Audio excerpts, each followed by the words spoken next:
בחור צעיר כותב מחזה. הוא חולם להעלות אותו בתיאטרון הרפרטוארי. הוא מתקשר לתיאטרון, המרכזן מעביר אותו למזכירת התיאטרון. מזכירת התיאטרון מעבירה אותו ללקטור.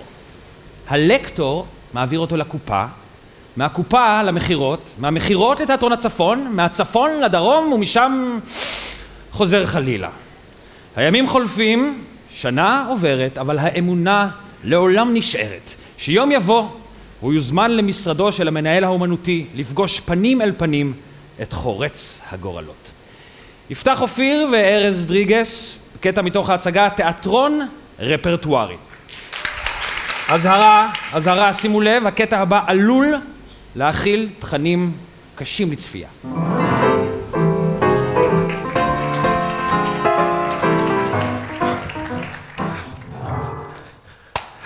40 עמודים. כן. יפה. תודה. שעה וחצי. שעתיים. כולל הפסקה. לא. מוכשר. תודה. יפה פה, אה? כן. 20 שנה שיפוצים. אני מאוד מרוצה. מאוד מרוצה. ככה צריך להיראות תיאטרון רפרטוארי. אורות, במה וים. הכי חשוב ים. 40 עמודים. כן. שעה וחצי. שעתיים. כולל הפסקה. לא. יפה, אז אתה רוצה להעלות את המחזה שלך פה. כן. ואני המנהל האומנותי של התיאטרון. כן, אתה... ואם זה יוצג בתיאטרון אחר, זה לא אותו דבר בשבילך. לא. בגלל שאבא שלך מת פה, בתיאטרון הזה. כן. אתה יודע שאבא שלך היה... כן, כן. גדול שחקני התיאטרון הזה. כן. גדול כן. שחקני התיאטרון הזה. איך הוא מת? איך הוא מת? איך זה קרה? 40 עמודים. כן. שעה וחצי. שעתיים. כולל הפסקה. לא. מתי יש הפסקה? אחר כך. מתי אחר כך? זו רק המערכה הראשונה. כמה מערכות יש? 4. 4! ולא כל המחזה יהיה על אבא שלך. המחזה הוא לא על אבא אתה שלי. יודע שאבא שלך היה גדול שחקני התיאטרון הזה. כן. גדול כן. שחקני התיאטרון הזה. איך הוא מת? איך הוא מת? איך הוא... מאוד שמח שכתבת מחזה על אבא שלך. המחזה הוא לא על אבא שלי. תראה, קראתי, זה יפה, זה קליל, זה מצחיק, לפרקים. מאחורי כל מוות מסתתרים חיים שלמים. מבריק, אתה כתבת את זה? כן. מבריק. תודה. אולי הייתי מוריד את השלמים. מאחורי כל מוות מסתתרים חיים. גם החיים וגם המוות במשפט אחד. זאת אמירה, מאחורי כל מוות מסתתרים חיים. כן. לא.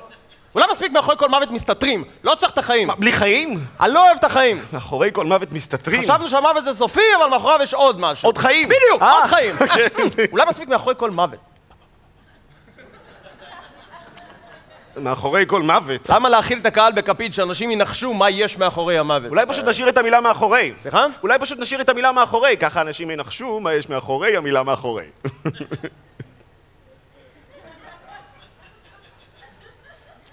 אתה מתחכם? לא. תראה, אני מחפש מחזה רציני. משעמם. ממש לא. אז אני לא מבין. אני אתן לך דוגמה. בבקשה. המלט. המלט. שייקספיר.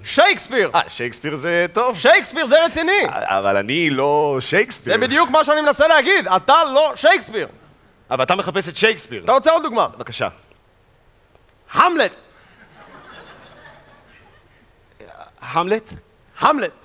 אמרתי המלט? כן. אני ואבא שלך כל פעם ששמענו את המילה המלט, קמנו מהכיסא, וככה זה בדיוק בתיאטרון הרפרטוארי שלי, כל פעם ששומעים המלט קמים, וגם אתה עכשיו, אם אתה רוצה להיות בתיאטרון הרפרטוארי שלי, אתה תקום כל פעם שאומרים פה המלט. המלט.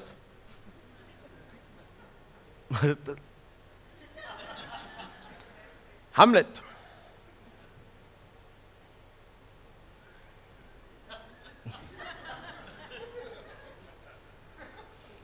אני יכול... אני מחפש חומרים כאלה, אתה מבין? כמו המלט. גאוניים, כי אני גאון, אתה מבין את זה? ושליח המלט, ויש לי מסר להעביר, ואני מחפש חומרים שיעבירו את המסר שלי, המלט. אני מחפש מחזות עם שחקנים, המלט. אתה מבין מה שאני אומר לך? עם שחקנים אמיתיים, המלט, עם רקדנים, עם מוזיקה, עם צ'לו, המלט, עם כנר, על הגג ופסנתר בתוך הקהל, המלט. אתה מבין מה שאני אומר לך? אני רוצה את הירח, אני רוצה מלחמה, אני רוצה שואו, המלט, אני בהיסטריה, מה אתה בכלל מעיז להביא לי לפה את הקקה הזה? המלט!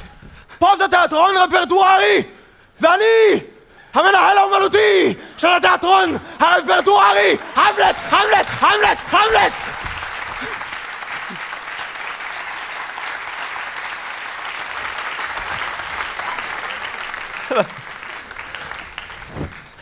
אז זה כן או לא?